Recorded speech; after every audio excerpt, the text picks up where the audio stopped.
What's up, guys? Welcome to episode 38 of the Let's Talk Nerdy podcast. On this episode, we are talking XMEN 97, Mad Mullet Jack, MLB The Show 24, and Kingmakers. You know what, Adam? First, we're going to rock. Then we going to roll. Then we let it pop. Go, let it go. I have no idea. If I'm not back in 5 minutes, just wait longer. You are now tuned in to the Let's Talk Nerdy podcast. I love it when you talk nerdy to me.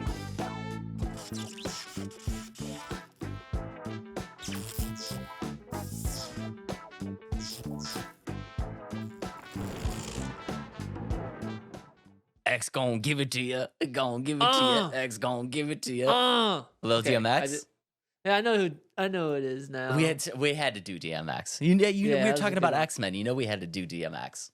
X-Men. It's what's okay. up, man? What's up, man? What's up? Not much. Guys, real quick, I have questions for Adam because before we started shooting this podcast, I received a text message that said that Adam would be down to shoot a little bit earlier today, but he was first seasoning his pan and then he would like to do some cooking. So I have so many questions on what exactly that means. You know what that means? No, Have you ever used a cast iron skillet? I have a cast iron skillet, yeah. You've never seasoned it correctly? Dave. I'm gonna go with no. Oh my goodness. You are cooking all wrong on your cast iron skillet if you haven't seasoned it correctly. But I have a Blackstone griddle Uh-huh. and I hadn't used it for over a year, and so there's a little rust on it. So you have to kind of clear out the rust, you have to do all that, and then you have to season it. And how to season it is once you clean it all off, you never use water. Like to clean it, you don't use water. So you have to scrape all the gunk off and scrape all the bad stuff. And so after you're done doing that, you have to put a layer of oil on it, cook it at high heat till all the smoke goes off, do it again, which takes about 10-15 minutes, and then you let the steam go away, do it again, and then let the smoke go away again, and you just got to keep doing it until you get a nice, even oiled layer, non-stick layer on the cast iron. I'm going to go ahead and just say that I have never done that. Also, I did not realize that you're not allowed to use water. So let's just go ahead and throw out there rip to my cast iron pan. I mean, you can use water to like clean it, but you have to dry it. Like, do you have to like? Did you dry it afterwards? You let it dry on its own. I put it on a towel and just it dries. So you let it air dry? Yeah. Oh man. Hopefully we don't have too many grill masters in our podcast or fans, because I think you just had all of them either unsub or cringe every word you just said. And I'm no grill master by any means, but I think I'm learning on what is okay and what is allowed as a cooking on your cast iron materials. Okay, guys, it's pretty obvious that Adam is an expert and I need a little bit of help. So down in the comments, if you wouldn't mind, if you are a grill master, aka amazing chef, please let me know exactly what to do when I get my new cast iron pan, which I will be ordering after I throw the old one that is destroyed in the garbage. YouTube it. Just YouTube it. I found that's how I learned. I mean, again, that's YouTube. So is it fully correct? Who knows? But I went straight to the source of the makers of. So it's a Blackstone cast iron griddle. So I went to their how to restore your cast iron or your griddle top. And so I did everything right. And it looked exactly like how theirs did at the end. So I must have did something right according to them. So that's really good. Yeah, that's really good, man. That's good. I mean, Yeah. the nerdy community is growing. I feel like we got to have at least one grill master in the fam. So yeah, if you're out there and you know everything there is to know about grills, drop it down in the comments. Let me know, because I will be ordering a new pan. And afterwards, I made some really good smash burgers. What are smash burgers? What? Have you ever had Steak and Shake? No. Oh my gosh. Have you ever... Adam, Man, I'm not cultured. I'm not like a go out and get it kind of guy. I just sit in my apartment and eat saltines all day. Okay, I don't know anything. okay, so a smash burger is basically it's just a burger, but you smash it down until it's really skinny. Oh, and like then you get Five the Guys. nice, yeah, and it's really like the nice crust on it. Yeah. Okay, all right, Yeah, yeah, like no, Five Guys. Yeah, like Five Guys. I know what you're talking about. Yeah, you know what I'm talking about? They're so good. They got a nice little crisp to them. I do like that little like the burnt ends of the burger. Mm-hmm. Exactly. So that's what I made, and then I buttered the bun and I grilled the bun a little bit. Oh man, we're gonna make people hungry. We're gonna make some people hungry, but it was so good. And I just love cooking on that thing. And then we just bought a new blender to make some really good milkshakes. So we got a good burger combo with a milkshake. It was awesome. When are we all invited for dinner, Adam?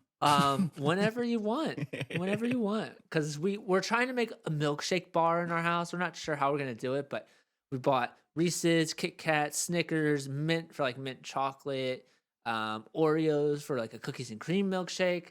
Oh man, I'm thinking about them some more. I think we got to move on from the food talk. Yeah, let's move on because I'm starving. And Dave, what games have you been playing? As you know, I've only eaten saltines. So Yeah. yeah, guys, not really playing too much. We did finish up the Sekiro run, which was pretty fun. Really enjoyed that game. So I think that's probably gonna be the next Let's Play if Adam's cool with it. But yeah, I'm super excited about that game. Hopefully you guys like it. Yeah, but we finished it up, and I will say I usually am pretty humble. I say that I am not very good at games, which is true, but for whatever reason, I'm kind of good at Sekiro. I'm not gonna lie. You need a slice of humble pie, apparently. Oh no! Bring back oh the food. no! Sword Saint Ishin, we smoked him. If you played Sekiro, you know I smoked him in like 3 tries. I used no rice. I had no nonsense. Just brutal, just blade to blade action, and it was sick. Wow, I'm impressed, Dave. Yeah. I'm very impressed. I better 'Cause show I up remember on the Let's last time Play. when you beat is that the last boss? Yeah, that's the last boss, the one that I threw the Oh. controller on. Yeah, Dave struggled a long time with that boss, so I'm glad to hear it didn't take you very long. Like 4 tries. I'm proud of you. I know. 4 tries? Like Wow, 4 I'm tries. proud. I know. I'm proud of myself. Guys, let me have this win. But yeah, Well we done, finished Dave. that up. It was a lot of fun, and we will most likely be doing that for the next Let's Play series. Adam, what are you playing? I'm not playing for like the first time in a while. Isn't that shocking? Yeah. I am actually watching. I've binge watched 3 shows. Well, I binge watched the new Avatar live action, the Airbender. I binge watched Mr. and Mrs. Smith with Donald Glover, which is on Amazon. And then I'm still binge watching since I'm done with Dragon Ball. So 158 episodes of Dragon Ball done. And now I'm on to episode 28 of Dragon Ball Z. So I've been just binge watching a bunch of different things. But I want to give my review of the Avatar The Last Airbender. Let's do it. Yeah, no, I'm super curious to hear this because we covered this topic. Yes, we sure did. We'll cover this topic. We'll link down below so that we can see if Adam's recap meets his expectations from the original episode. Okay. First things first. The show is much better than the original live action movie. However, that is not saying much. But let me go. I'm going to talk about the positives first. The positives of this TV show is the airbending and the aesthetic of the show was good. Like, actually enjoyed the way it looked, and some of the bending was pretty spot on. There was some that's like, I don't really like that. Now, where it dove really bad for me, and I think this is probably why the creators of the original show is like, peace out. I think that's because, one, the acting was awful. Like, I don't know what it was. The acting throughout the whole thing just had me like, yeah, I don't think I can watch this anymore. Like, after halfway through each episode, I was like, why am I still watching? It was that bad. Secondly, the worst fighting I've ever seen. Worst fighting scenes ever. It was so felt like amateur, like home like I'm gonna make a movie fighting scene. Like that's what it reminded me of. I was like, what the heck? This is so bad. Really? Yeah. And then what I really kind of like drove me bonkers. That's a funny word I haven't said. Is they like changed the story and like they mashed parts of the story together, which I absolutely hated. And like it's like, okay, I'd rather you just leave this part of the story out and then try to combine the story. Like, there's a character that goes to the Northern Air Temple, like he's on the Northern Air Temple, and they kind of take it over. And Aang's like, "Oh, you're not Airbenders," and like they get mad at each other. And but this one, they put him in a different Earth Kingdom. Who this guy's never been in the Earth Kingdom, and there's like bombs going off. I'm like, okay, this is not right. And so, so frustrated. So I give that a 2 out of 10. And the original live action movie, a 1 out of 10. It was so bad. Guys, mark it on your calendars. Today is the day that Adam is advocating for sticking with the original storyline. I love this. I was a little bit upset that the show was bad, but if it's changed your ways to just be a purist and want to stick with the original storyline from the source material, then I'm mildly happy that it sucked. Man, it's not even just that though. I think it was just the acting was bad and the fight scenes were so bad. Honestly, if it weren't that bad, I could probably get past the story issues a little bit, but it was just bad. Like, and that's why I was so mad. And it felt way too fast paced. Like it was like boom, boom, boom, boom. It's like we just got to 20 episodes in less than an hour. Yeah, that happens a lot when you transition into like a Netflix style or like compressing the content. And a lot of people say that a lot about Harry Potter. It's like Harry Potter is a lot of movies, but like in the grand scheme of everything that happens in the book, it's like it's so bam, bam, bam, bam, bam. Like they're skipping like important stuff that people want to know from like the source material. So yeah, I see that. That sucks, dude. I'm sorry. I'm probably right there with you because I'm not gonna lie, I can deal with some bad acting. The fight scenes though, that's the deal breaker for me. Like I can deal with some pretty poor dialogue as long as like the fight, like the action sequences are really, really cool. I can deal with that. But yeah, that's probably a deal breaker for me. Yeah, it was not very good. But quick feedback or review of Mr. and Mrs. Smith. Not too bad. Like that's one like it's not mind blowing or anything like that, but it's pretty good. And the basic premise is like these two people sign up for. I think it's based off of the same Ashton Kutcher movie, Mr. and Mrs. Smith. It's like where they're both spies for this company. Oh, that's Brad Pitt and Angelina Jolie. So it's basically the same premise. Is like they're two spies. They end up getting married and they complete missions together and all this stuff. But I thought it was kind of fun. It's nothing that's like the best TV show I've ever watched, but I binge watched all the 8 episodes in a day. So that's with Donald Glover. Yeah, Glover. Did I say Glover? I think so. Oops. I'm bad at names. I love Donald Glover. Shout out Childish Gambino. Let's go. Yeah, exactly. But speaking of shows, that's our first topic of the night. Yeah. X-Men 97. Dave, we know you're a big X-Men fan, and I'm sure you watched the original back in the day. How excited are you of a new reboot of this show? Yes, because I am old. I watched the original X-Men TV show, and I am not going to lie, I am super excited for this show. Are you excited for this at all? Have you seen the original TV show? I did not see the original TV show, to be honest, and so I didn't know. Honestly, I'm gonna be completely honest. I didn't do as much research as I normally do because I know that you've watched it and you're gonna have a lot more to say. But I am excited because I like that animated style. Yeah. So like I feel like they stuck to what that old animated style is for the original to today. Yeah. And so Disney they're doing something right for you, Dave. I'm excited for this one. I'm not gonna lie, and I'm going to throw it out there, and I put a challenge in the comments anyone to come up with a better answer because I would love to hear it. But I think that the X-Men theme song from the animated series is probably one of the most recognizable, cool theme songs in all of TV shows. That it's just you hear that and you're just like, I'm so jacked up right now. Dave, am I gonna make you disappointed? Like I You- can't think of it at the top of my head, Bro. so I might have to play it real quick. So I'm you get talking. I'm gonna pull it up. I'm gonna pull it Okay. up as you're All right. talking. All right, let's pull it up because I think just as soon as you hear it, you're gonna be like, oh my god, yeah. But yeah, so before we jump into the trailer, since I know a lot of people might not have seen the original series, there's a couple things that I want to go through. So the original TV show, and I apologize, I'm looking at my notes because I did take a lot of notes and I just want to make sure that I nail these dates and names and stuff. The original TV show debuted on Fox on October 31st in 1992, and it ran for 5 seasons until it was canceled in 1996.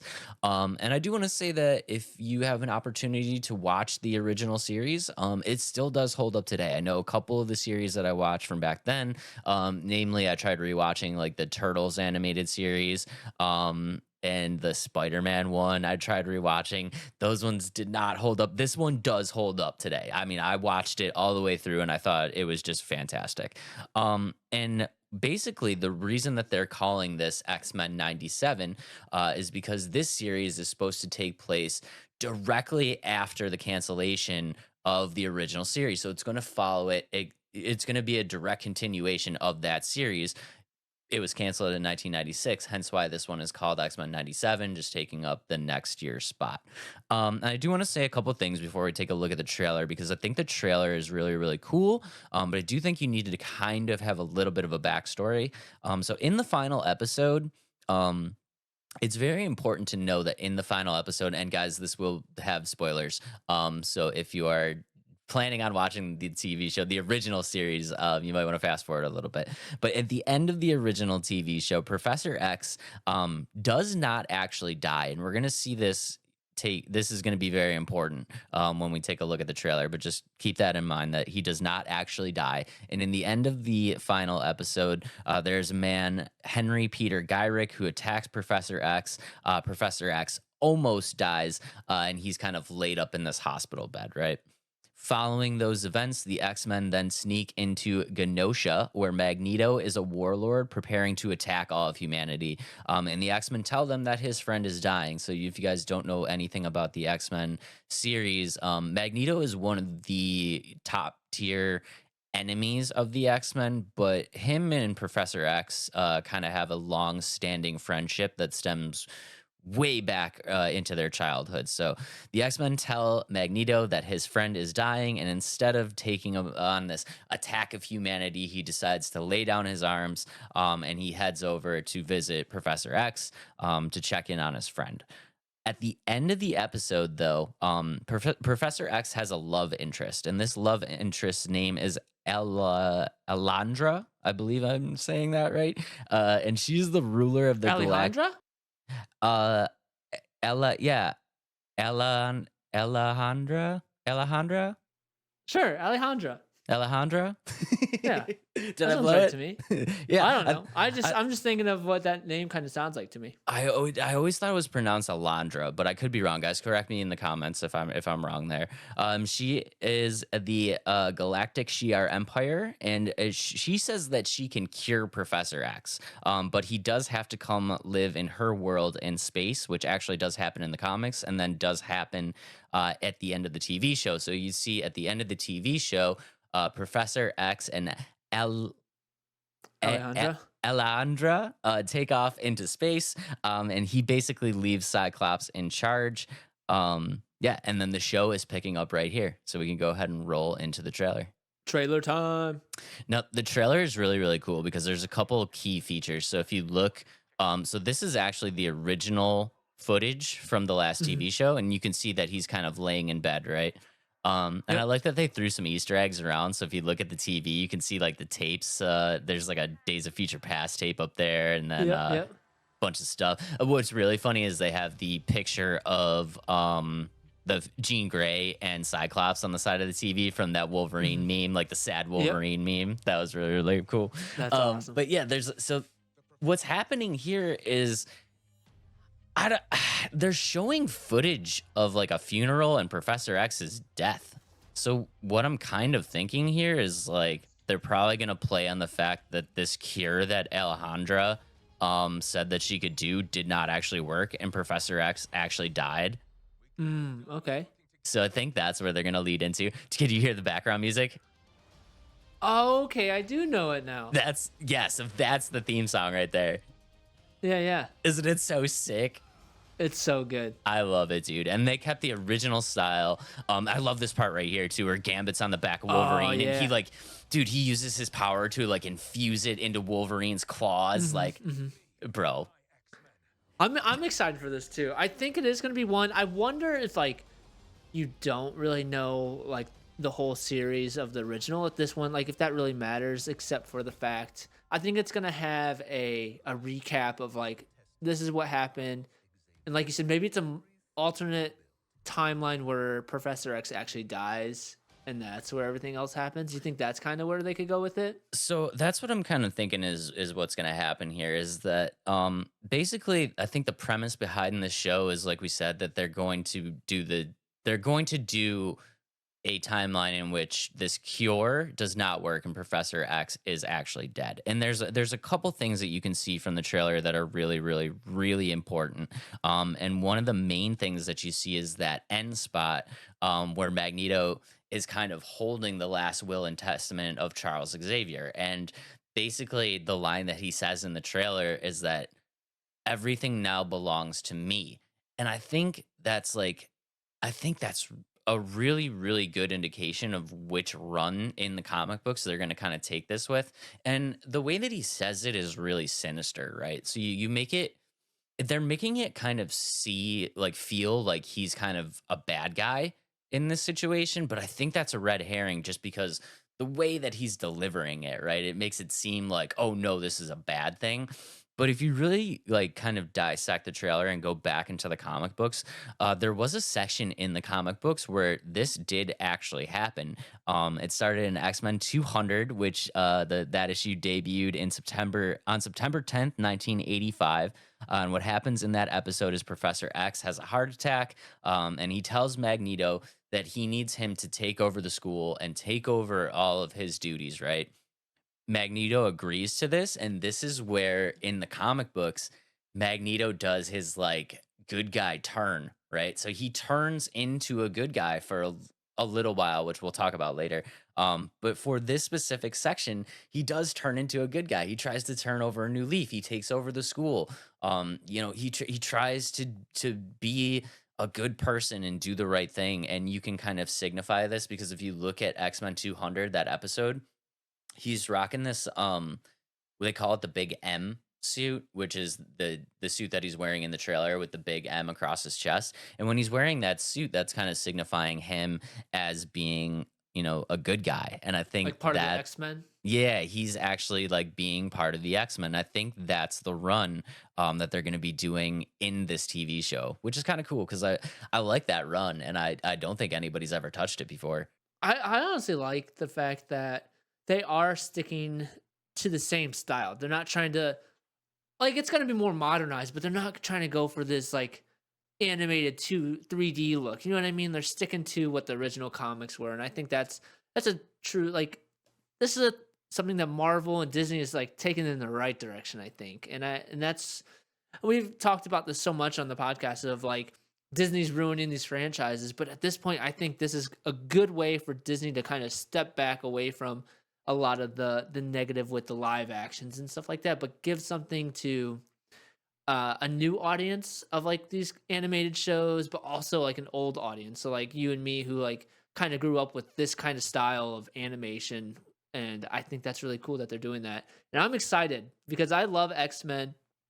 I don't know the story as well as you do, and after I'm done binge watching all these animes, I'm probably gonna go back to the X-Men now because I'm gonna watch this as well. They definitely stuck to the style that I loved, and I do think this is a great opportunity to bring in a new audience and give the fans an older audience like me something that we can all like enjoy together. You know what I mean? Like this is an animated X-Men cartoon, so it's obviously going to appeal to kids, but older people like me that were fans and grew up on the original series, it's like I want to see this too. They kept the original animation style, which I love. They brought back a lot of the original voice actors to redo the voices for these characters, which I thought was amazing. And I know that there are some like rumblings out there that it's like they don't sound really correct, but like guys, it's they are the same people. They're just, this is like 30 years later, like they're old now, they're gonna sound a little bit different. What do you mean? They still don't sound like a teenager when they're like Yeah. 60? Like Yeah, so I mean, it is the same people doing the voices. They might sound a little bit different, but I think we got to cut them some slack a little bit because it is 30 years later, so they are a little bit older now. But yeah, I think it's gonna be really, really good. I think it's gonna be something that people should check out. I do have a little bit of a prediction of what's gonna kind of happen in this series. So Dave's predictions. again, Maybe we should have that as a button. that would be kind of cool. Yeah. Yeah, maybe we should Next add time. that next Yeah. time. We'll add it for next Yeah, time. yeah. So yeah, this one is speculation. So I mean, I could 100% be wrong, or this could be spoilers. So up to you guys if you want to listen to this part. But basically, we talked about how Magneto had this run of being a good guy, and unfortunately, all good things must come to an end. So in 1988. There's a series that came out that was called The Fall of the Mutants, and I will save the story for that because if you guys want to check out that series, it's actually a really, really, really good series in the comic books that I think people should check out, so I won't spoil that. But basically, there's many factors here in play that kind of lead to this breakdown of Magneto.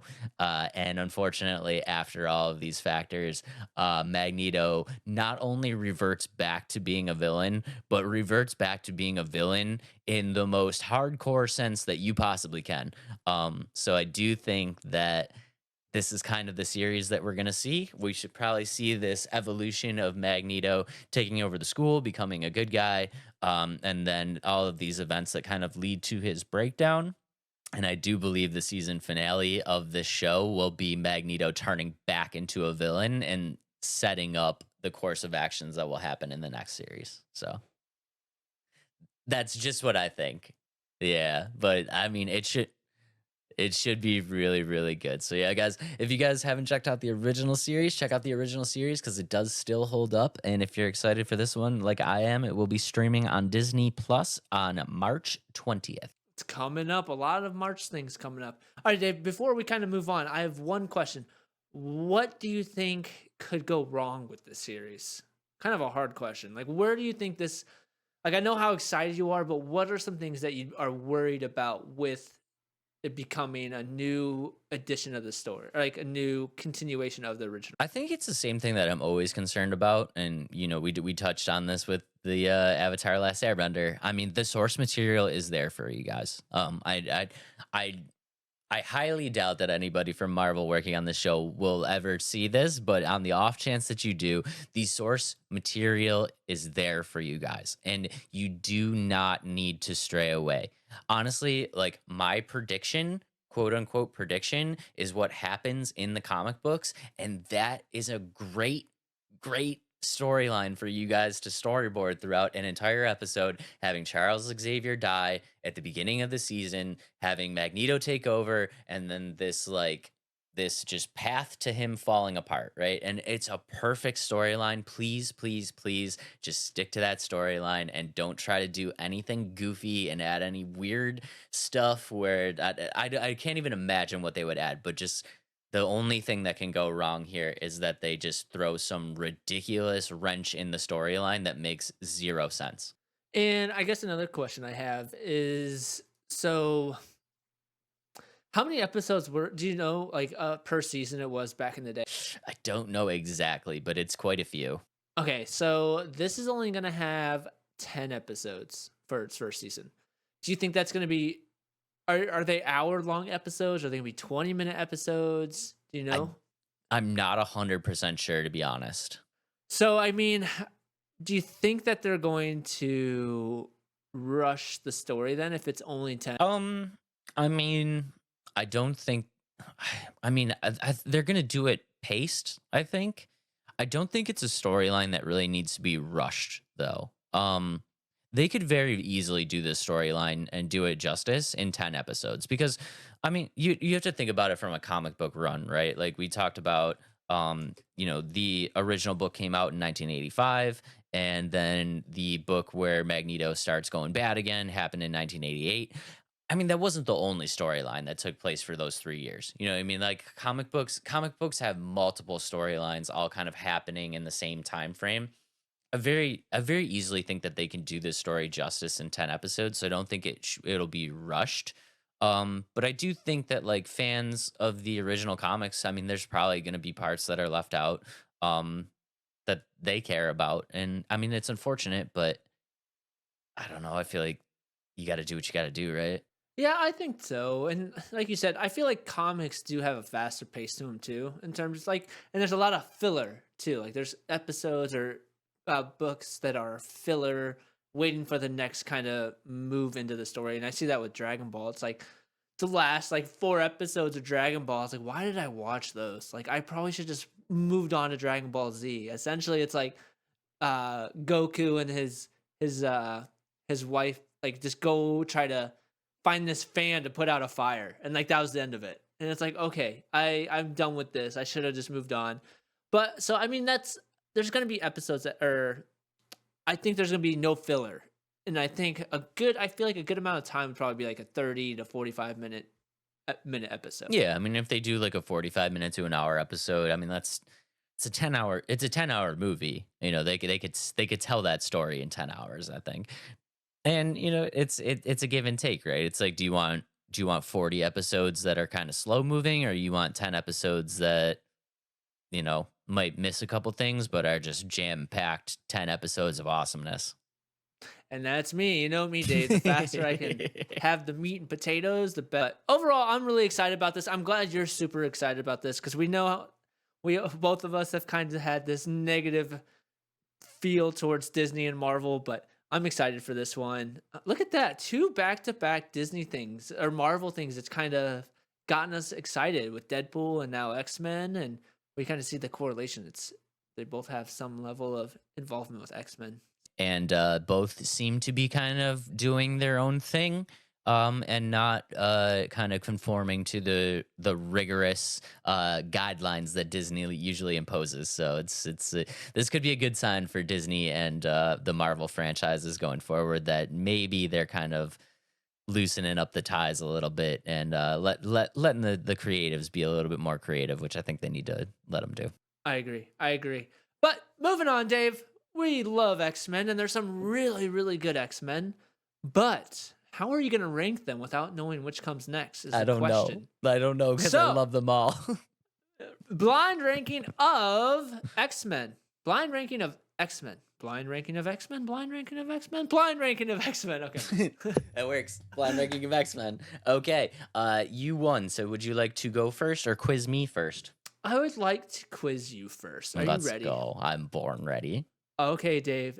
Your first option is Colossus. Oh, dude. People are going to get so mad at me. Uh-oh. Colossus is a 5. I'm going to use the 5. I'm going to use the 5 hole on Colossus. I'm sorry. He's so cool. He's cool, but in the grand scheme of things, and I hate to say this, he's just kind of a little boring. He's just kind of a little boring. Say he's really cool, but he's kind of generic. He's kind of generic. He's kind of just he's just kind of boring. Okay. Your second choice is Gambit. Let's go, baby. Let's go. I'm going to put Gambit at a... Oh, I love Gambit, dude. I'm going to put him at a 3. I'm going to put him at a 3. 3, a safe 3 spot. Okay. Because I need to save 2 spots just in case. I love Gambit. Honestly, if I shouldn't have given you Gambit, hoping that you would give me Gambit, because he would have been my instant number 1, to be honest. He was definitely on my list to give you, so yeah, I just crossed him out. Dang it. I screwed it, yeah, because I love Gambit as well. Okay, your third option is Iceman. 4. Another kind of generic one for you. Yeah, he's just kind of boring. Yeah. Okay. So you have 1 and 2 left. Are you ready? I need bangers. Hit me. Your is this fourth? Yeah, fourth pick or your fourth option is Blob. Dude, did you dog me? You dogged me, didn't you? I didn't You mean to. did- I'm just going down my list. 2. 2. Okay. You might like your number 1. So your first choice or your number 1 option is Rogue. You dogged me, dude. I didn't mean to. I literally gave you Colossus Gambit. I kind of dogged you, but not intentionally. You dogged me. I gave you bangers, Adam. I gave you bangers. I gave you bangers and you put them at 3. You put Okay. Gambit at 3. That's Gambit- your fault. Gambit is the clear number 1. I'm going to throw Yeah. that out there. Gambit is the clear number 1. Okay. Okay. Well, let's go ahead and see Adam's blind ranking, which will be much more better because Blind ranking. I gave him great picks. Blind ranking of the X-Men. Adam, are you ready? Yes. Number 1, Storm. Ooh, I know how much you love Storm, and I like her too, but did you give me any above and below? I'm gonna put Storm at 3 because she is so cool, but I'm wondering if you gave me any more that I really love. Okay, that's pretty good. Number 2, Nightcrawler. Oh, now Nightcrawler's super cool. I'm putting him at 2. That was who I was holding out the number 1 spot for. Oh, he's so cool. Yep. Yeah, that's the one I was. But that scene in X2, dude, I can watch that scene in X2 when he's in the White House. I can watch that scene like 50 times in a row. It's so sick. Just it's And absolutely insane. It's slow motion too. Oh, it's so good. So good, so good. Okay, third pick, we are gonna go with a little Jean Grey, the Phoenix. Ooh, as the Phoenix, like she is the Phoenix at this point. I mean, you can have either. She's just a boss in general. I'm putting her at 1. She so is dope. so mighty and so cool. Yeah, Jean Grey / Phoenix at 1. The Phoenix There's nothing cooler than when she's like insane. when she rages out as the Phoenix, you're like, oh man, watch out. Yeah, exactly. That's a good one. Okay, next up on the list, we couldn't do this without mentioning the one and only Mr. Snickety Snipes Wolverine. The fact that I only have a 4 and 5 left really screwed me. I told you, I gave you bangers. Yeah. I mean, let's see. I have Jean Grey at 1. I have Nightcrawler at 2, which is still really good. I think I'd flip-flop these two, but I'm going to put Wolverine at 4. Wolverine's at 4? I don't like it there, but I'm going to keep him at 4. Okay. All right. And to round it off, your number 5 pick is going to be the one and only Cyclops, which is probably... Yeah, That's I'm okay. okay with that. He's That's such okay. a cool, but he kind of has that generic feel to him. He does kind of have that generic feel. Yeah. No, But that's it. I would 5's probably pretty move good. Wolverine up and Storm down to 4, just because Wolverine's so cool. That's a pretty safe bet. Pretty safe bet. Yeah. So yeah, guys, let us know down below in the comments what you guys think of the blind rankings, how you would have ranked them. We are super curious to know. And with that being said, let's move on to the very next game, which Adam brought to the table. Ladies and gentlemen, I present to you Mad Mullet Jack. Mad Mullet Jack. What a game. What a game. And I think before we even describe it at all, let's just pull up the trailer so you guys can get a feel of what this game is. Essentially, you're playing as Mullet Mad Jack. So did we say it backwards? I think it's Mullet Mad Jack. Is it? Yeah, it's Mullet Mad Jack. Yeah. Mullet Mad Jack? Yeah, it's kind of awkward to say it that way. I think Yeah, Mad Mullet Jack would have been a little bit better. I feel like Mad Mullet Jack would have done way better. I agree. Let me confirm that it is actually Mullet Mad Jack, because if it's not, then I'm just throwing everybody in for a loop here. But I'm pretty certain it's Mullet Mad Jack. Let me see. It's in my library because I played the demo today. And it's Mullet Mad Jack. That's so weird. That's so weird. That is weird. They should totally flip that. But that's okay, because let's go ahead and pull up the trailer of this insane looking game. For everybody to enjoy. And so right off the bat, you'll see it's fast-paced. It's just a first-person shooter. You just shoot a bunch of stuff and upgrade a bunch of stuff. And that's basically it. It has this anime style. So if you're just listening in Spotify, it's got this futuristic but vintage look of anime. And to be honest, it's just crazy. Dave, how would you describe it in any other way? I'm gonna say so. Yeah, guys, if you're just listening, on the Spotify, or shout out Arena listening on Apple. I know we needed to shout that one out. Yeah. I would have to put it at like an 80s synthwave kind of vibe. Yeah. It's very, very like cyberpunkish, but also like Adam said, like old school Japanese anime. It's Yeah. a very unique style. And that's what kind of I kind of avoided this game for a while when I saw it like pulling up in the trailers, because we look on IGN and see what trailers like kind of catch my eye, and I was like, this one doesn't look all that good. And then I finally clicked and I was like, this looks stupidly fun, and I kind of want to try it. So like I said, essentially it is the first person roguelike. Actually, I didn't realize there's a roguelike until I got into it. It's made by Hammer 95, which is a developer group with only like 20 people working on it. So not a huge developer, but not the smallest we've kind of talked about. And it's set the game itself is set in 2090, so it's supposed to be set in the future. But like I said, it has that vintage anime feel to it, that cyberpunk. And essentially the storyline is nothing crazy. And I don't think that's what they're going for this game. Like they just want action-packed, stupid and silly like mechanics to it. It's supposed to be silly. The world has been taken over by robillionaires. Robillionaires. So that's who you're trying to fight and save people from. And the first, like, I don't know if it's going to change or anything, but the demo I played is you're saving an influencer with 2 billion followers, and that's your goal. And so you become part of the Peace Corps, and you get selected, and you're saving this influencer during a live stream. And like to keep it interesting, like you have to kill as many of the what do they call them? Robillionaires. Not the robillionaires, the moderators trying to stop you. And so you're trying to stop these robot moderators.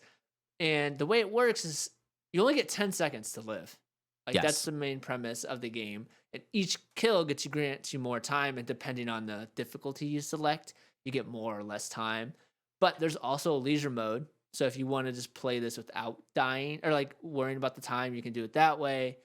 And the demo I had played had 2 bosses, and each boss was at 10 different floors, essentially.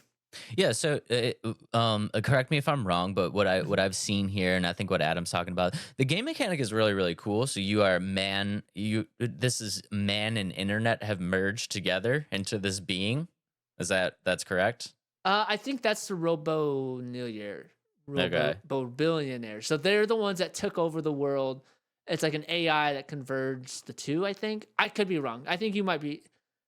Because what I read is that you are a man. You are a man where the man and internet have merged together, and this life form that you are needs a hit of dopamine every 10 seconds, or it dies.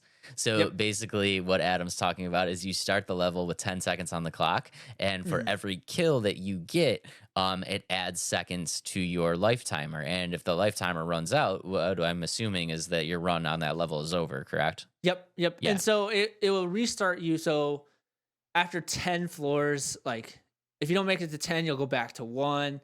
If you're at like 12, you'll go back to 10, if that makes sense, or 11. So that's how it works.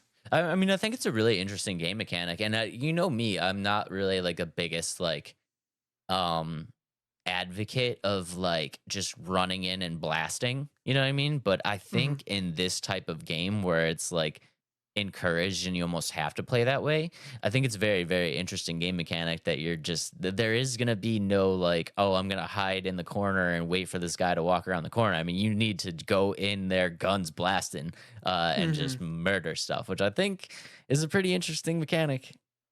And it's cool. Like if you don't want to play that way and you just want to experience the story, like you can. I mean, I don't know why. Yes, the story is fun, I guess, but for me, like it's the gameplay mechanics kind of selling this game for me, whereas like the story's kind of like third to me, I guess. But if you don't want to play that way, you can turn off the timer and do a leisure mode and just kind of take your time throughout each floor, each level, each boss, which I think is really cool.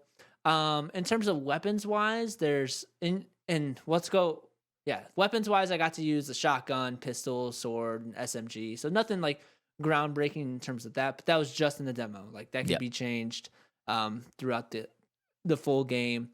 And one thing I did not like about this game is like the dialogue after each floor was kind of repetitive. Like I heard the same dialogue over and over. Yeah. And again, it could be just because it's the demo and they don't have much loaded into it.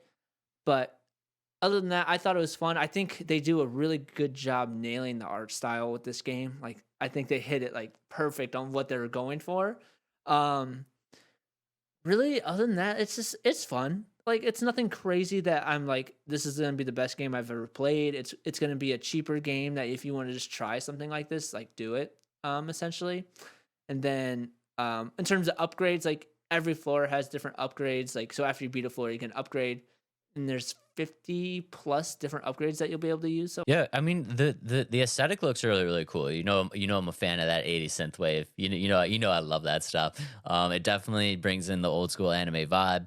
I like the art style too. I think the art style is very unique. My one question though, and I've looked at a little bit of gameplay, and I'm curious to know this since you played the demo. How are the hitboxes? Because I will say that the game looks kind of cool. It looks interesting. It looks cool. The vibe is great. The aesthetic is nice. I understand the concept of the game, but the just actual combat that I've seen in the gameplay looks a mild bit clunky. And you know that I never want to throw shade on a smaller developer. I'm sorry, guys. I'm sorry, but it looks a little janky. I'm gonna be honest. I will kind of agree with you in terms of like when it gets too hectic, I don't realize what I'm shooting. I'm just pulling the trigger a bunch of times, and so the way it works is like your left trigger is a slide/kick, and then your right trigger is like a shoot. And so I just kept going back and forth between the shoot and slide, and I was either kick or shoot, slide, kick, shoot, slide, kick, shoot. And I honestly don't really know what I was hitting. All I was worried about is getting to the other side before the timer ran out. Like I did not care about like when I did find some times where I was slowing down a little bit and like actually aiming, the more I kind of got used to the game and how it played, I felt like it didn't feel like there was weight to the guns, if that makes sense. Like everybody kind of died. I can kind of see what you're saying though. Like it almost felt like you didn't have to really aim, but I don't. That's kind of what I was saying. I'm like, I hate to kind of like, I hate to kind of talk down, especially on small developers. But I just, there's a couple times when I'm looking at gameplay where I'm like, in most games, that's clearly not a hit. Like that, I feel like these hitboxes are kind of just like. And I get it because like you need to get these kills fast, so they need to be kind of bigger. But like still at a certain point, like I still want a game that's like, I mean, don't get me wrong, I love a good button masher, but I mean like at some point, like it's too much. Like I want something with a little fluidity more than just smash the crap out of these buttons until I get to the other side of the room.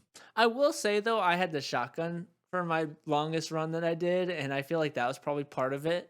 When I did have the sword, like I felt like I was taking my time a little bit more aiming and things like that. Same with the pistol. SMG, not really. I was just going like going crazy. Like so those like the shotgun and the SMG. You were doing what with the SMG? No thanks. Is that better? That's great. But the pistol and the sword took a little bit more effort. The shotgun and the SMG, like I just felt like I was like pulling the trigger a bunch of times, and like other than that, the bosses though, however, like they did take a little bit more because there's no time limit during the bosses. Like you just essentially it's like, oh, the internet went out is kind of the saying, and the timer goes out, and so you have time to defeat the boss. And like I felt like I actually had to aim and like hit the boss, if that makes sense. And so boss level wise, I felt like that felt fine. But I see what you're saying. I felt kind of that same. It's like, did I actually hit this person, but he's dead now? Like I thought I hit him, but now he's still alive. Things like that. And I mean, don't get me wrong. This could be, this could just be a pure case of the demo. They could have, easily kind of nerf the difficulty on the demo just a little bit, make it a little bit more easier, a little bit more user friendly, just to get through the demo, because we've seen that before. As you guys know, we talked about Bears in Space, and shout out the guys, the devs of Bears in Space, who actually saw our episode, got back to us and said, yeah, we kind of we did nerf the difficulty on the demo just to make it a little bit easier. You're not going to have all this stuff, or it's going to be a little bit harder. So I mean, it could be the same situation. It could just be the demo, that kind of nerfed some stuff, made the hitboxes a little bit bigger, make it a little bit more user friendly. So I could be totally wrong, but just hoping that the actual launch of the game, the difficulty might be ramped up just a little bit. I hope so too. I played, so like I said, there's 5 different difficulties. There's a difficulty that doesn't have the timer. There's the easy difficulty. There's the normal difficulty. There's one above that. And then there's the really hard difficulty. I played in the one above normal, if that makes sense. And so maybe that's why. Maybe I could have played a little harder and things like that, but I didn't. And I thought it was fun. Is it a game that I'll get? Probably at some point. Just to be like, oh yeah, I've beat it. I've played it. I had fun with it. It's one worth checking out if you're into that kind of, like Dave said, the 80s synthwave and the fast-paced roguelikes. Like, it's unique. Especially, it's definitely a unique game to check out. Definitely should be a unique game. I like the aesthetic. I love that stuff. The concept behind the game with the time, I mean, it's incredibly unique. Something that I haven't really seen before. And price point on this game, I can't imagine super high. So I mean, I don't know. I don't want to put a price out there right now. I would say $19.99, $20. Yeah, so somewhere around $20 probably. And it's supposed to come out sometime this year. They don't have a release date on it yet. I think it says coming soon on the Steam page. Yes. Yep, it says coming soon on the Steam page. But hopefully soon if you want to check this one out. It's got a sideways up thumb from me as I played it. I have not played the demo, so I'm just gonna double up on Adam's sideways up thumb. But yeah, it looks really, really cool. And you guys know, I mean, 20 people is still a small dev. So if you wanna jump over and show them some love, we love supporting the smaller devs here. Yes, sir. With that said, Dave, Mullet Mad Jack has a really nice mullet, though. Would you agree? I have been waiting for this draft all week. All week. So we're gonna do a draft of the best mullets ever. The best mullets ever. And if I don't get first pick, I am gonna be so salty right now.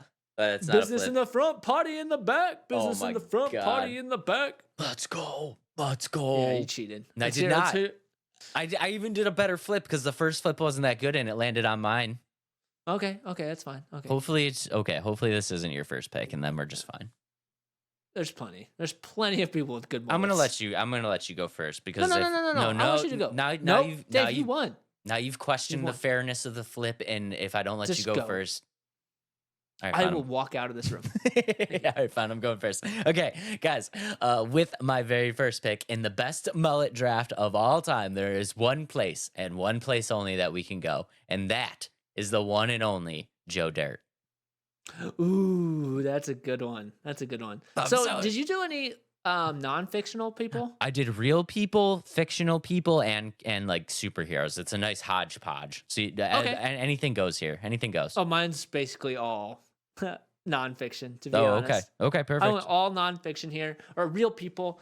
So my first pick is, I'm going to give a shout out to somebody that recently passed away. And he has one of my favorite songs of all time. So my first pick is Toby Keith. Rip. I love Toby Keith. One of my favorite song is "You Want to Talk About Me." That's the only way my parents could get me to go to school, is if they played that song on the radio. And so, you want to talk about me, want to talk about I want to talk about number. I love that song.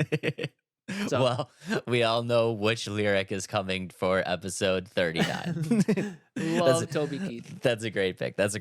Okay, moving on to my second pick. Since Adam is delving in the musician well, I am going to delve in the musician well as well, and I am going to go with Mr. Billy Ray Cyrus.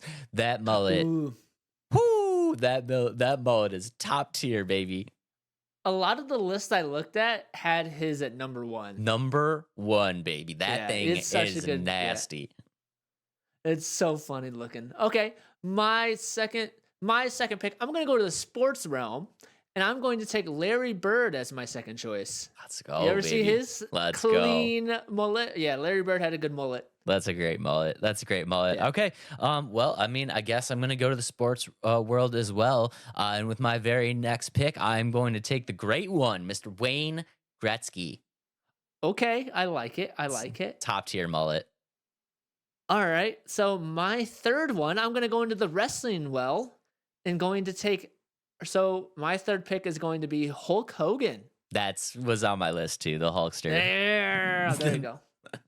That's a great one. Okay, guys, with my fourth pick, we are going to go to quite possibly one of the best animated mullets of all time.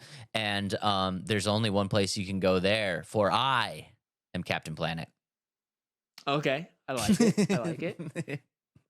Okay, my fourth pick is I'm gonna go a little newer just because I like this actress, and I'm going to take Zendaya. Do you ever see her mullet? That's out of left field. I did Yeah. not think that one was going on there. Yeah, my fourth pick is Zendaya. Let's Not go. the best mullet, but I like her as an actress, so I'm taking it. Oh, I'm so torn of what to do here. Okay. With my very last pick, I'm going to round it off with the one and only Mr. AC Slater, Mario Lopez from Saved by the Bell. Ooh, okay. I like it. I like it. He had a crispy right. mullet. Oh, yeah, he did. He did. My fifth pick is a very well-known actor.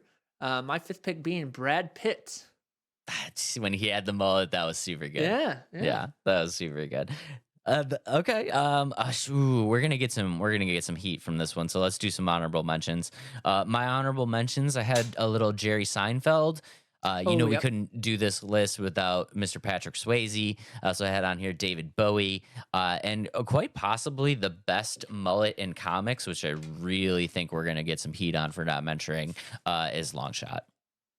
Yeah. Yeah. Okay, a couple of my honorable mentions. Actually, three of them are artists as well in the music side. Rihanna. I think we'll get some slack for that one, not having her in here. Yup. Prince is one that we'll probably get a lot of heat for not Yup. having a Prince mullet mentioned. Yep. Kanye West, he had one for a short period of time. He did rock the mullet for a short time. Yeah. And then one that I actually didn't think that looked that good was Scarlett Johansson's mullet. That's almost kind of like a Betty Boop kind of. I don't know. That was like a half mullet. I think we're also gonna get some slack. I think Dolly Parton had one. Stevie Nicks had one. Yeah, there's a lot. If you just search like 80s musicians, you could Yeah. go ahead and take your pick. They all had them. Yeah. So we'll get some slack for all that stuff. But I think we picked some good ones. I probably honestly should not have Zendaya on my list, but I did anyway. I think we had a nice variety. There was a good variety there. Mm-hmm. I think we agree. nailed it. Yeah. Let us know All down in the comments your favorite mullet of all time if it did not make the list. Yeah, for sure. Sure. Moving on to the next game of the night. And a lot of, there's some baseball players with mullets nowadays. Yeah. That's just a lot of people with mullets nowadays. They're kind of coming back. The modern mullet is back in a big way. Yeah, it really is. But MLB The Show 24 coming out March 19th, right around the corner. And if you want to play the deluxe edition, March 15th, if you want to buy that. Dave, have you played very many baseball games recently? I'm not going to lie, dude. I kind of fell off of baseball games a little bit, but I love the show. I think the show is top tier when it came to baseball games, but it did fall off. I wish I had great things to say about this. And it's not, don't get me wrong, I don't have bad things to say about this either, but I just don't have anything good to say about it. It's kind of just like a business as usual. Yeah, you know what I mean? Like it just feels like a business as usual kind of game. Are you getting that vibe? I think they're doing a couple things that have some fans excited, but also some things that they've been asking for and they're just not giving them.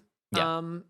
And we can kind of get into that, but essentially all I have for the trailer wise is just the official cover release. There's more coming in terms of the gameplay and stuff, but it's right around the corner. Yeah. So they haven't really showed so much of the features of what the game's going to hold, but here's the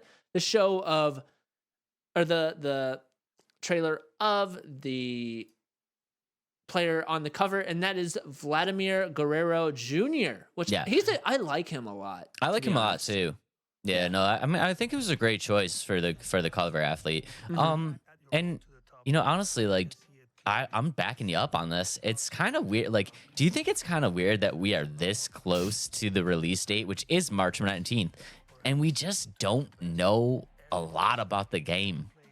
I think that's kind of what you said. I don't think they're changing a bunch. I think that's the problem. They're just like, okay, we're just gonna reskin it with the 24 new cover athlete. They're gonna add more to which I think this is really cool. I haven't played it since they've added these. They added this last year, and it's called Storylines, which I thought was really cool. And so that's what's got me excited. I wish I would have known that for number 23. Essentially, it's educating players, but also playing them in important eras of the sport. And so this year you'll kind of dive back into Hank Aaron, Josh Gibson, Buck Leonard, and Tony Stone, who's going to be the first female character of any MLB game. I thought that was really, really cool. And one of the big things with the storylines, which I'm actually super excited about because you guys might not know, but I am indeed a Yankees fan. And they are going to be doing the storyline, the Derek Jeter storyline, and I'm super excited to play that.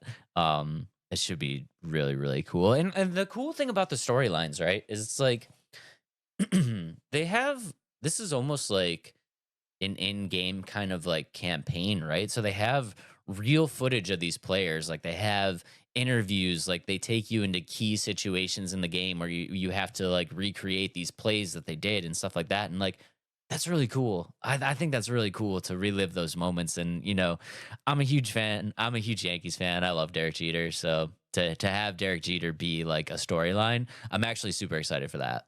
And I think more sports games should take like note of how they're doing this, because Madden has had something similar like that where you're like, okay, you have to complete this down just like this in this Super Bowl, but they don't put any story behind it. Whereas like the storyline for MLB, the show, it's like bringing you back and like educating you on like what these players went through and like the scenes and the feel of it. And I think that's really cool. Whereas like Madden, they're like, okay, it's 3rd and 15, you're down by 10, win the game. Or like in 2K, it's like, okay, you're gonna go do the MJ moments, but it's like, just play.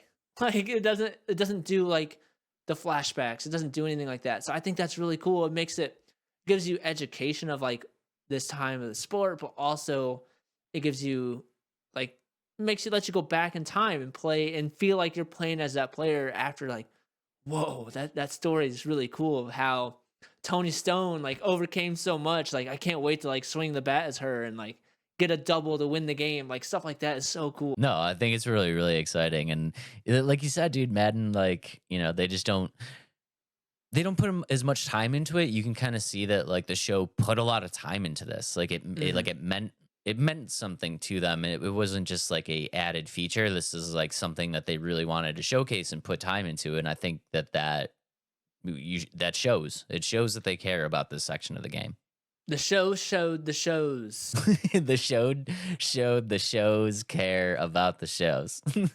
The developers and I'm blanking on the commentator's name. Do you have the commentator's name? I do not have his commentator name, no. But anyway, so he like they're very passionate about it and they're excited to release years of this, is what they had said in their features release. And I think that's really cool that they're showing so much effort and so much passion towards this project to show more about like just the history of baseball in general. So I think that's really cool. It definitely is interesting, and I'm excited that they did it. Other than that, though, there's not really too much going on with this game. Outside of like what we said, is it just kind of being like a kind of business as usual. Storylines, those are returning and have some new storylines, which we are excited about. Other than that, they're adding a couple legends. Custom stadiums from 2023 will transfer over, so fans were kind of excited about that. They refreshed the user interface. They added home run celebrations, which is kind of cool.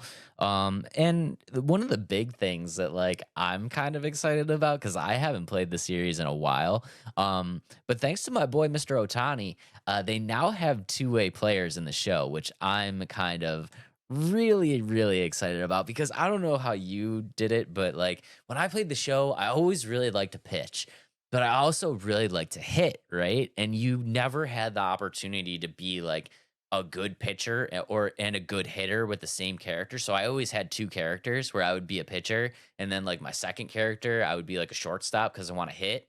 And like I think it's kind of cool that they have that, like they have that ability that now you can be that character, because that's the exact character that I always wanted to be. I always wanted to pitch, but like on off days, I always want to swing the bat. So like it's cool that that's an option now. I also loved being both the pitcher and the hitter, and I don't know why they ever thought like you'd want to do anything else in an MLB game. Yes, it's not like you see that very often in MLB, like real life, but like as a player or like somebody playing a video game, like I want to set the pace of the game. I want to strike a whole bunch of people out, and then I just want to hit dingers. Like I just want to do that. You know what I mean? So I'm cool that they're starting to add that stuff. But kind of going back real quick to that, the storylines. It's Bob Kendrick is the narrator. He's the Negro Leagues Baseball Museum creator. So Bob Kendrick is the narrator, and he's super passionate about this. And apparently, like they really didn't give him a script for the show, like for these storylines. They're like, just go with it, because he's like such a like encyclopedia. This is what the note said. He's an encyclopedia of this like part of baseball, and it's really cool to hear that like this guy knows so much, and you're like he can just talk about it like he like he's reading from a script, but he doesn't need one. So that's pretty cool. Yeah, that's kind of the best. I mean, you get the, like those really genuine moments when it's not scripted. So I'm excited. I'm excited to hear it. I wonder how they're gonna do a Jeter, if it's gonna still be Bob Kendrick for him, or if it's gonna be somebody else narrating it. But I'm excited to see what they do with it in general. So some features that they have confirmed that they're adding. I don't know if these are new features to the game, but there's gonna be March to October, so it's kind of like a franchise mode that you don't have to play like the whole season, and it's more so you just play key moments to get to the playoffs and play in the playoffs. Yep. Which is kind of nice. So like I love playing franchise mode, even in like Madden 2K, but sometimes like it feels like it's forever, if that makes sense. I mean, it's 182 games. It's a that's a lot of games. That's true. That's true. I have no idea if this is this one, but I know it wasn't the case in the past. But the games are cross-platform, or like this one's gonna be cross-platform, which is really cool. I don't remember that it being cross-platform as of MLB The Show 22, but I could be wrong. I haven't played in a long time.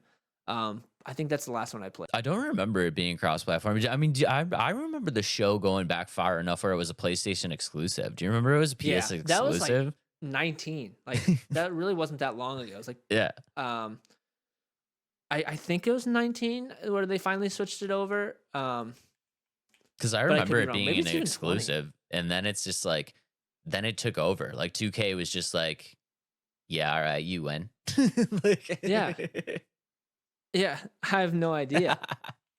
I have no idea when that. Yeah, let's see. First, Xbox is first. MLB The Show.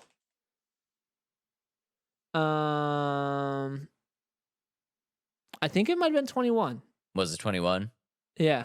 Yeah, because I remember Lincecum was on the cover, I think, for 19 of 2K. Mm-hmm. Yeah, and I remember that one being on both platforms. But like the show was like PlayStation exclusive, and I was like, well, I'm obviously gonna get that one. And then like right, because nobody else can. But now it's on Xbox. And I think it's funny. I saw something pop up. It's more players of the franchise play on Xbox than PS5. I mean, I believe it. Yeah.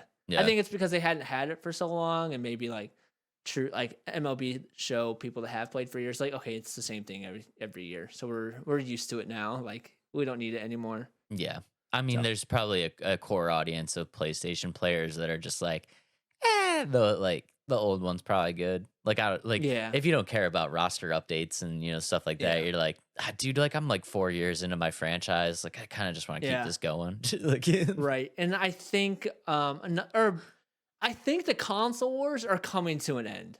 Like, yes, like yeah, Xbox got the rights to Activision and like Call of Duty and things like that. But they're not going to say, nope, no PlayStation Call of Duty for you. Like, no, they're going to do that. And I don't know if you saw, Sea of Thieves is going to be on PlayStation. I mean, I think the console wars officially is probably coming to an end, just because these developers are not going to want to, like, they don't want to just alienate an entire group of people from playing their game. You know what I mean? They want it available on all platforms. So it's like, you know, I feel like back in the day there was like some incentive from these companies to kind of make these exclusives, right? So because they would help you with the development and they would like give you a little bang for your buck, but like I don't know, is it even really worth it to like be an exclusive anymore? I don't think so. No, I don't think so either. I think part of it comes to the fact that like they were two different, like I feel like the operating systems were so different compared to each other back in the day. But now that everything's like on the cloud or like digital, it's like it kind of all runs the same nowadays. And I think that probably plays a huge role in it where like, yes, like the Xbox has different features in the way like the UI and stuff is, but in terms of like how the games play now, it's all the same. You know what I mean? Yeah, So- and it's like, who are we talking about that just got bought up by Microsoft? Xbox, Yeah. Activision. No, but who else were we talking about? Was Obsidian? Oh, Bethesda. Bethesda? Was it Bethesda? That There's did, been like, a whole bunch. like yeah. Deadpool. Who's doing the Deadpool game or the Blade game that I couldn't Oh play? yeah. I don't remember. I think it was Motive? Bethesda. No, not Motive. It Not- was Bethesda. I Yeah, think it was Bethesda. I think it was Bethesda, right? It's like, was that really like, was that like a financial move on their part, or like maybe there's some behind the like scenes stuff where like Bethesda might have been like struggling a little bit, and Xbox was like, well, we'll help you out if you're exclusive, like those types of situations, I think it's hard to say what some of their motives are because we're not in the high tiers of Microsoft and Sony and what they do with these things. But other than that, I'm excited for the game. Kind of getting back onto the track here. They're gonna have a stadium creator, I think, which has been in previous games. You can transfer your old stadiums from 23 into this new version. That's pretty cool. And I think they're just going to have more things you can do with it, which is really cool. Like every year, they're going to have a bunch of new legends, which I think is really neat because the legends are always fun to play as. But some features that I think would be really cool is an online franchise mode, because I've always like wanted to have like me be the owner of one team, my friend be the owner of a different team, like come head to head in the end. But they have like leagues, but like to have a full franchise mode, which would be really cool, which they've had in the past.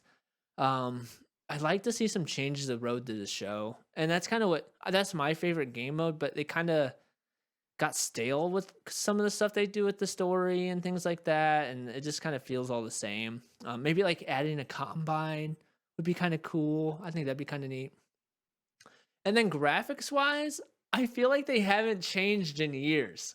Like I feel like it's the same like skin and like the same thing. It looks the same every year, and I think that would be cool if they upgraded their graphics. But I don't know. It would be kind of cool. I mean, I feel like, I don't know. I don't want to say that like sports titles are kind of capped. Like you can kind of only make them look so good.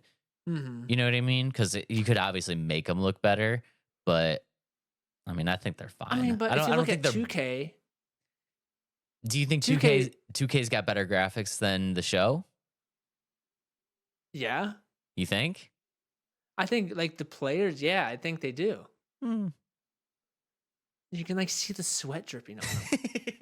You know, I that's don't what I wanna remember. see- Like I don't 2K used to like showcase like, look, you can see their sweat, and they're like zoomed in like all this way. It's like, yeah, you can see the sweat on anybody if you do that. I don't want to don't see know. the sweat. That's gross. I know, but I just think the capabilities of the Xbox and PS5, it's like they should look better, and I don't think they do. I mean, we're gonna go totally off topic, but I think I think honestly, like, this has a lot to do with the console generations, right? Because this release is the same release that's going out on PS4 as it is PS5. It's the same exact release. Oh, PS4 is getting it too. Yeah. Yeah, it's going to last gen consoles. So that's why the graphics look the way that they are, because they're just and I hate to say this, but like, because I know that they're hard to get and I know that they're expensive, but we've had the PlayStation 5 since 2020. You know what I mean? Like, it's time to, like, I'm sorry guys, but like, the PlayStation 4 is dead. Like, it's time to cut the cord on the PlayStation 4 and just start making better quality games for these next gen consoles that aren't even next gen anymore. You know what I mean? I didn't realize it was going to be on the PS4, to be honest. That's very strange. I hate to say it, but until we start ditching these last gen consoles, like, there's going to be games that are just like, we're not going to upgrade the graphics. Like, there's no point. There's no point because we're not making a second version to put on last gen consoles.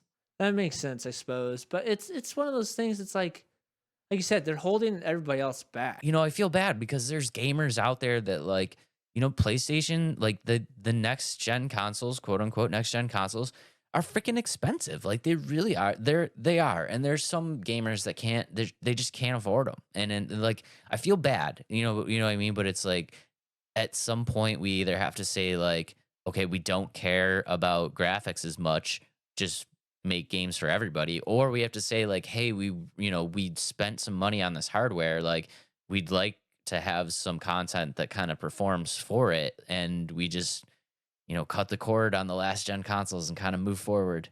You think that it'd be pretty close because they've been talking about the next PS5 Pro coming out soon. Like, that's what's coming out next, the PS5 Pro, supposedly this year. And I just don't understand why.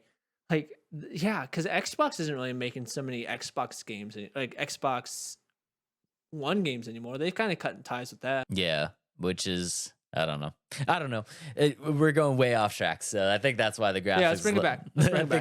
I think that's why the graphics look the way that they look. But yeah, I don't know. I wish I had something better to say about the game. I really don't. I think it's gonna be good. I think the storylines are great. I'm a big fan of baseball games. Unfortunately, I think that this one is just kind of business as usual.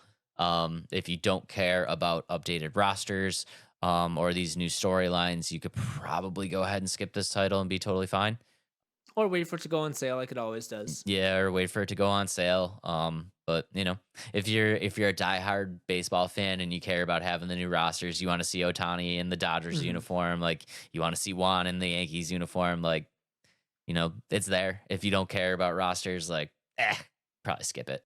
And now, if you want the like the different editions, like there's the Negro Leagues edition, which comes with a hat. Actually, that's kind of cool. Comes with a hat. What else does it come with? There's a physical steel book. So this is a physical copy, which is really cool. Yeah, and I think that's really neat.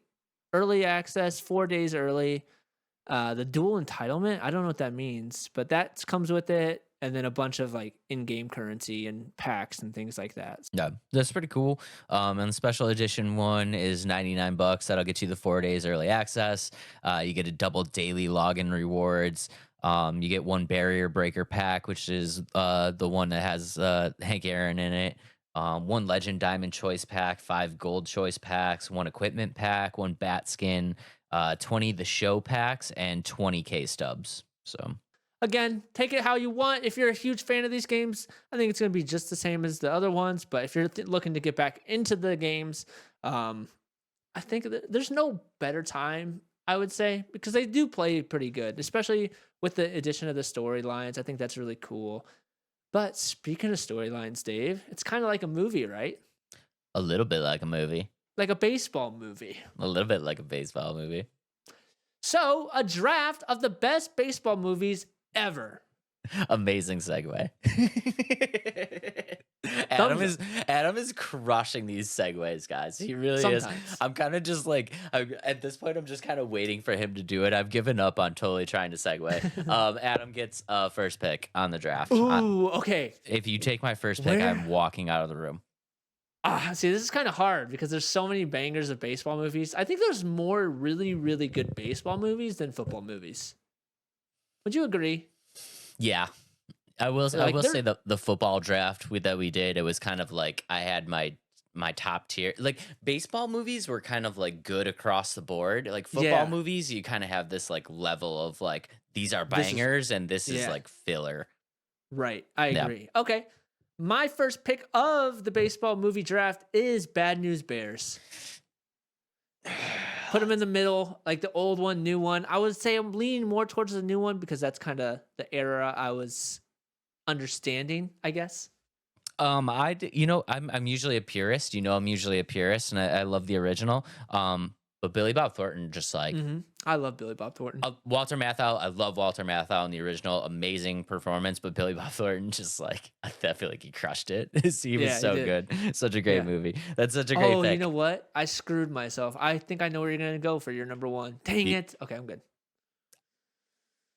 Well, now I feel sad. Look at how sad you are. No. Don't you dare. Don't you dare change it. Just go with it. I gotta take it. Okay. That's an amazing choice. Bad News Bears was indeed on my list, but with my first pick, there is only one movie that can go in the number one spot, and that of course is The Sandlot. Yep. Yeah. How did I know? How did I miss that as my number one? I'm so stupid. I had to do it. So stupid. Is that your sister out there in left field? Naked? You think she'd go out with me? That's awesome. I love that movie. The Great Bambino. How do you not know who the Great Bambino is? I know who the Great Bambino is. All day oiling and lotioning and oiling. She knows exactly what she's doing. Right, exactly. That's such a good one. They made movie. a second one of those, but okay, before we get into another digress of what we're talking about. Okay, my second pick is... Oh, man, so many good ones. I'm looking at my list. My second pick is The Rookie. The Rookie? Mm-hmm. That's a good pick. Yeah. Not a very well-known baseball movie, but I love that movie. Yeah, no, that's a great pick. Okay, number 2 on my list, we are going to go with Charlie Sheen in his finest moments. Of course, we are talking Major League. Go Indians. Ooh, okay. I love that movie. They'll blow it in the playoffs. Turn this place into a parking lot. I think I'm pretty safe with the rest of my picks, to be honest. I was going to put this one really high up, but knowing that you're not going to take it, I'm going to go somewhere else. So my third pick is Benchwarmers. That's a good one, actually. A little Rob That Schneider. was such a goofy... Rob Schneider. Yeah, Benchwarmers is my third pick. That's a great pick. Okay, guys, number 3 on my list, we're going to go back to a movie that I loved as a kid, and we, of course, are going to go with Rookie of the Year. That's a good one. I haven't seen the floater pinch since Scuffy McGee. Perfect choice. Okay, my fourth pick is... Okay, no. Taking it back a little bit. My fourth pick is Angels in the Outfield. That's a great pick. Mm-hmm. Yeah, that was on my list. Do you know who the angel in the outfield was for one of the scenes? I don't think so. A very young Matthew McConaughey. Is it really? Yeah. Huh. I haven't seen it in a long time. I just remember loving it. Yeah, no, it's a great movie. Okay, number 4 on my list. I have so many. I want to put on here. This is a hard one, to be honest. Yeah, this is a hard one. I'm not going to lie. Number 4 on my list, I'm going to do it. I'm going to go with a little Kevin Costner, Field of Dreams. If you build it, they will come. They will come. Yep. Good pick. Okay, Dave, I knew this one wasn't going to be on your list, and it actually might be kind of cheating. So my final pick of the draft is basketball. I wanted to put that on my list, but I didn't. Yes. Does that count? Does that allow? Can you allow it? I was so torn because it's like, is it a baseball movie? Is it a basketball movie? Is it just kind of like it's a basketball movie? All right, we're gonna let you have it. Okay, if we can't have it, my fifth pick is Mr. 3000. No, we're gonna let you have it. Okay. I love baseball. It deserves to be on this Baseball, list. so, Yeah, so good, that's a so great pick. funny. That's a great pick. Okay, and to round off my draft, I am going to go with. This is so hard. I am going to go with A League of Their Own. There is no crying in baseball. Little Tom Hanks. That's such a good one. Such a good one. The baseball movies is so good, and I know our comments are gonna be filled with all of our honorable mentions. Like I can just see it now. Yeah. What about this movie? We love the comments, so keep them coming. But some of our honorable mentions here, like I said, Mr. 3042. I think that's gonna be a huge one that we didn't put into our Jackie. list. Moneyball. Moneyball was on my list. Yep. Little Big League. Little Big League. That's another great one. I also shout out to the original OG 88 Bull Durham and the one and only Mr. Baseball, Tom Selleck, and that stash of all stashes. So we're sorry that we didn't put those in our top 10, but they're still really great movies. But now let's flip it and go to baseball video games, Dave. This one was tough. Was this one tough for you? No. No? I mean, Okay. If you want to, how about we do this? Do you want to do a blind ranking of baseball games towards me, or do you want to do it as well? No, let's go ahead and do the draft. I'm we're doing the draft. Yeah, I'm prepared for the draft. I'm prepared. Are you All prepared? right. Go ahead and say it. Look at Adam's face right now. He's so confident. I can see how confident he is in this draft already. Okay, guys, this is a draft of the best baseball games ever. Perfect. Let's do it. I win. Dang it. What are you going to take is the question. I'm going to be so sad. There's only one place to go. Don't do it. Oh, here we go. I'm going to do it. There is only one place to go. The funnest baseball game in the entire world is Wii Sports Baseball. Whew, I'm safe. Really? Let's go. Yes, I am 100% safe. Thank you, Dave, for not taking my first pick. I have my a feeling first I pick know what you're going to take is- then. Do you? My Yeah. first pick is Backyard Baseball. Oh, snap. I did not know what you were going to take. You did not. Dude, that was the game back in the day when I was a kid. For like sports wise. That's no, that's not what I was expecting you to take, but yeah, that's a great one. Okay, next up on my list, I'm going to go to the GameCube era, and we are going to take... There we go. That's what I thought you were going to take. Yep, shoot. Mario Superstar Baseball. Yes. Oh, what did I do? What did I do? I don't know. I still play that. It's great. I still play that on my phone when I'm heading to places. So good. It's a great game. I thought you were going to take it. It really is. I should have taken it. Gosh darn it. Gosh darn it. Okay. Well, crap. My list was kind of shot after that, to be honest. Okay. But since you took two of my favorites, I'm going to take, this one's kind of a goofy, it's really not the best baseball game, but I loved it. And that is for my second pick. Wow. Second pick. Wow. Okay. My second pick is Super Mega Baseball. Okay. All right. Remember I used to do that on stream and I made a team of like Green Lantern Corp? That was so fun. That was good times. Times. Okay. Number 3 on my list. I'm going to go to the PS2 era, and we're going to go with a little game called The Bigs. Have you ever played The Bigs? Ooh, yeah. The Bigs was like NFL Blitz baseball style, and it was sick. That's a good one. Okay. I'm going to take my third pick is going to be MLB The Show, specifically 18. That's a great pick. That's when I just jumped into it again, and I just kind of remember playing it. That's probably the last one I played very in depth, but I don't want to. I love that one. So I'm gonna go out there and just say it that a lot like when we do these drafts, you just have MLB The Show. So I mean, it's good that you've given us very specifics, but we're just going to give you MLB The Show total. That's a great pick. Okay, next up on my list, we are going to go to one of my favorite consoles of all time. And you know that no list is complete without an N64 game. So we are going to go with All-Star Baseball 99. That game is super underrated. Really? I feel like that game kind of laid the groundwork for like everything that baseball games are now, which back in that era was pretty crazy. So yeah, I'm going to go with a little All-Star Baseball 99 for the N64. I like it. I like it. Okay. Are we on fourth pick now? Fourth, yeah. Okay. My fourth pick, and honestly, this probably isn't a good sign, but my fourth pick is 2K MLB. And specifically, the last one that they had, which was 2K13. But if it's the last one, and that's probably not a good sign that it's my favorite game. But I used to love that one.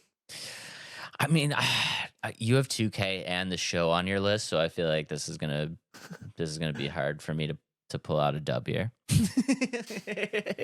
Hey, a couple of those were a stretch because you took two of my really good ones. Okay, well, I think Adam kind of won the draft, but anyway, to finish off my selection, we're gonna go back in time. We got to go back in time. We have to the Super NES era. And I spent so much time playing this game. We are, of course, talking about a Ken Griffey Jr. baseball. Yeah. If there was one baseball game that I played like relentlessly on the Super Nintendo, that was it. That's a good one. That's a good one. Okay, my final pick, Dave, is MVP baseball. That's a great one. I don't remember it all that well, but I do remember playing it. But since I don't have any other ones to go with, so that's my final pick. MVP baseball is good. No, that's a cool. Great pick. That's 2005 PS2 era. Okay, I definitely knew it was like that era. I just couldn't remember it. I just remember playing it and I liked it, but I was like, you took Wii Sports and you took Mario Baseball. Mario Baseball I should have taken that as number one. I don't know. I was thinking. Thought you were taking it number one. I clearly misread the situation, but I was like, well, I didn't think that Backyard Baseball was safe, to be honest. Was it safe? It was safe, yeah. Oh, dang, I suck. Yeah, it was safe. Oh, well, that's all right. Well, that's a good draft. Yeah, that's a great draft. Guys, let us know down in the comments what your favorite baseball game of all time is, whether it made the list or it did not. Yeah. Great game. Guys, check out the show. Should be dropping March 19th, unless you want to spend a little extra dough, in which case you will get some early 4-day access. Moving on. 15th. Moving on, Dave, to our last game of the night. And I am kind of excited about this one. I'm sure you know that I am. But that is Kingmakers. Whew! Dave, what are your initial thoughts? Why? Why? Why is this a game? That's a good question. Let's pull up the trailer. Why is this a game? Let's pull up the trailer. Because I want everybody to experience this the same way that I experienced it. So if you guys are just listening, what we're looking at right now is we are in the 1400s. An epic night battle. Yeah, we are in an epic night battle, and we see a guy get stabbed with a sword, and then all of a sudden a very modern day car runs into him and kills him. And now we're kind of seeing this like very ridiculous kind of medieval battle take place, except there is one man running around with a very new automatic weapon and is just shooting everybody relentlessly and then smashing into them with a car. Yeah. And so essentially this game is a conquer, like what is it called? Like Command and Conquer. Yeah. It's kind of got like a Command and Conquer, but a third person shooter vibe to it. And that's essentially what it is you're in medieval times with modern weapons. You can have AK-47s and you're fighting these knights, grenade launchers and shields, Apache helicopters giving airstrikes. Like, what is this game? And trucks just running over people. And it's just so silly. And this is why I love these games. And I just don't know. I don't know. Could you imagine a knight in the 1400s just like in an epic battle, and all of a sudden this Apache helicopter comes over and it's just like lays missiles down on the battlefield? You're like, what is happening? Yeah, like what would you do if you're a medieval knight and all of a sudden this futuristic bird comes out of the sky? Like, what are you thinking, Dave? What are you thinking as a knight in the medieval times? Aliens exist, and this battle is not worth fighting, and I am fleeing for my life. I would completely agree. Or like, what is this sorcery? Where are the witches? Like, yeah, exactly. You time traveling witch, get out of our battle. I mean, I think it's kind of a cool idea. My number one thing is the storyline. I'm curious to know the storyline of how this all kind of works itself out. Yeah. So what the story is, I don't think this is gonna be a storyline in terms of like going home with it. You know what I mean? Like this is the one to take home. Like this is gonna be so great. Essentially, you're going back in time to stop this bloody war of England in the 1400s. But somehow, I don't understand how this makes sense. If you save the world, or this, like you go back and change the course of history for this battle, you also stop the apocalypse from your time period. I don't know how those two connect and why that really makes sense, but that's the storyline they're going with. Wait, so you're going back in time to stop the apocalypse? Yes. And you're doing so by fighting medieval battles. Yeah.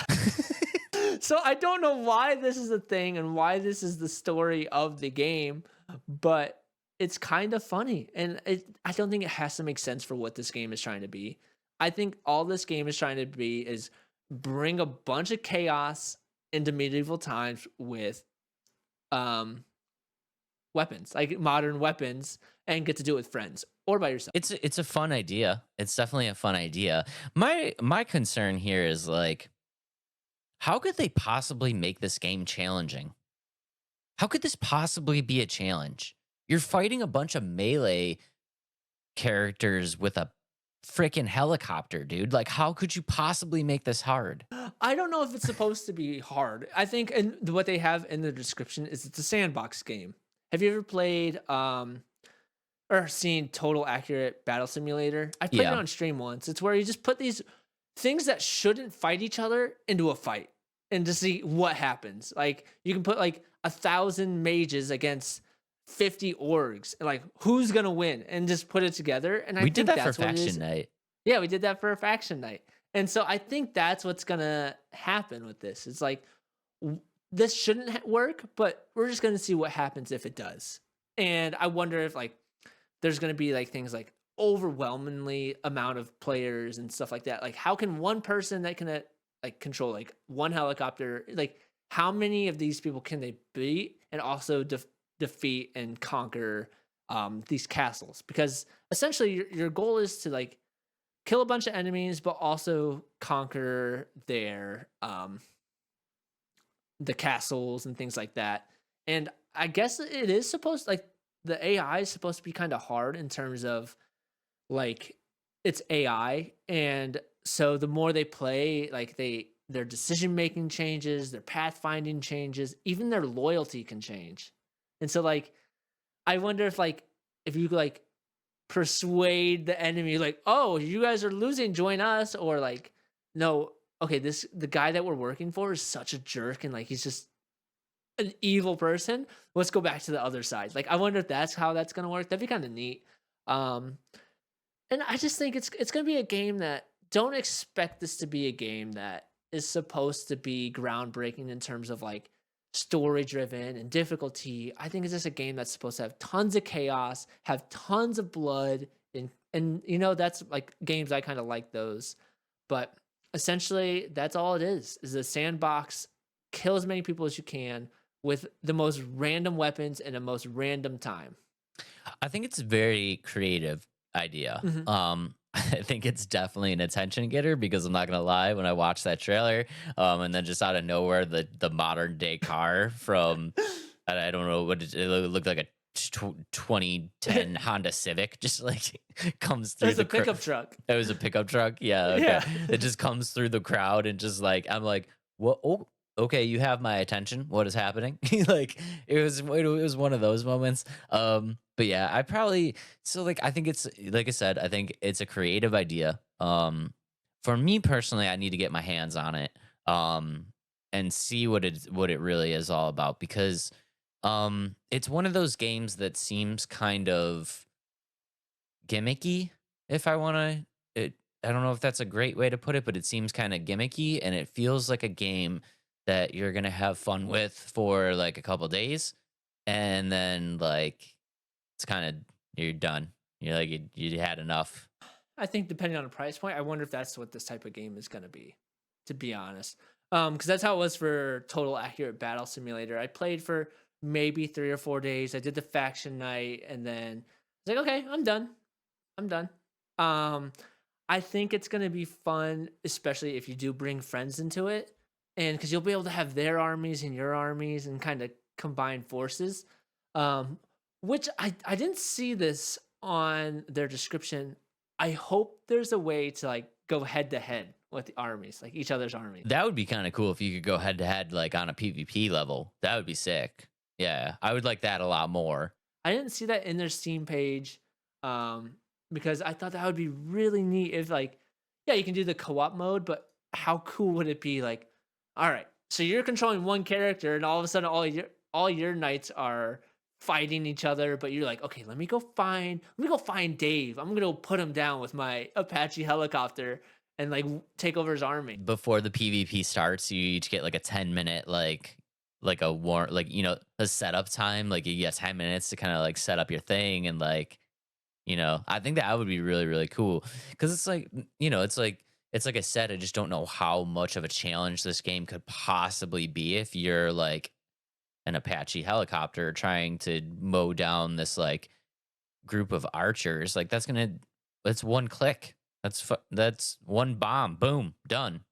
Or I wonder if like the story is gonna kind of there's somebody on the other side, like an enemy that's doing the same thing for them on the other side, and like you get to try to take out each other. I don't know. It would be kind of cool if like the AI was kind of adaptive, where it's like when you start using these technologies, like slowly the other side is like kind of, learning how to copy them. Like if you bring like a gun to it, it's like, okay, they kind of like they've seen the technology. It's like we got to figure out how to make guns. So like maybe yeah, like maybe they start like evolving a little bit and like bringing more technology to the fight the further and further that you go on. But I don't know. I have so many questions that are unanswered, and I probably just need to get my hands on it just to like really see what it's about. And that's one I was actually kind of disappointed because a lot of these smaller games recently have had demos. I was like, oh, I really hope this game has a demo. Yeah. And it didn't. So unfortunately, we don't have our hands-on experience with it yet, but I'm excited about this one. It is on my wish list already, just because I wanted to start mowing people down and yeah, in the most absurd way with some Apache helicopters in the medieval times. It does look very, very creative. And if it sounds like a game that you guys are into, I do believe it's another small developer. So yeah, of course, show them some love. Adam is super excited to get his hands on it. So if you guys see this, just let us know if you want like an early little test run because Adam is definitely more than willing to help you out there. And yeah. We'll see what happens. Hopefully they give us a demo at some point because I would also love to get my hands on it and just kind of see what it's all about before I give my official. This is made by ups and downs here. Redemption Road is the developer. Yeah, Just another small developer. Small dev. But I'm super excited about this one. It's got a thumbs up from me from now. But Dave, you're going back in time into medievals and stuff like that. But are these like, are you going to become the best time traveler of all time, you think? If you put me in charge, no. I assure no? you that I will not be on this list. Okay. So we're going to do a draft of the best time travelers. Oh, wait, it's your turn. You introduce this one. I assure you that if I go back in time to do anything, I will mess it up and thus will not be on this list, which is, of course, a draft of the best time travelers ever. Flip the coin. We all know who number one is. I don't know if we do. Take it. See, I think you know where I think I know where you want to go, but I wasn't a huge fan of those movies. You're not gonna I'm do gonna get it? some slack. I'm not gonna do it. So my first pick is The Flash. Gonna go save my mama. The Flash is my number one pick. Okay. I'm gonna get so much heat for that. You definitely are. Okay.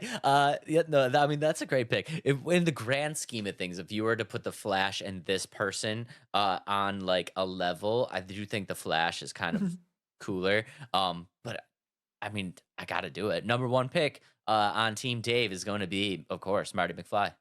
I knew that was gonna be your number Gotta one. do it, Maybe I should have taken it just so you couldn't have. Gotta do it. I But- had to do it. One of us has to do it, or else we're gonna Yeah. get shunned.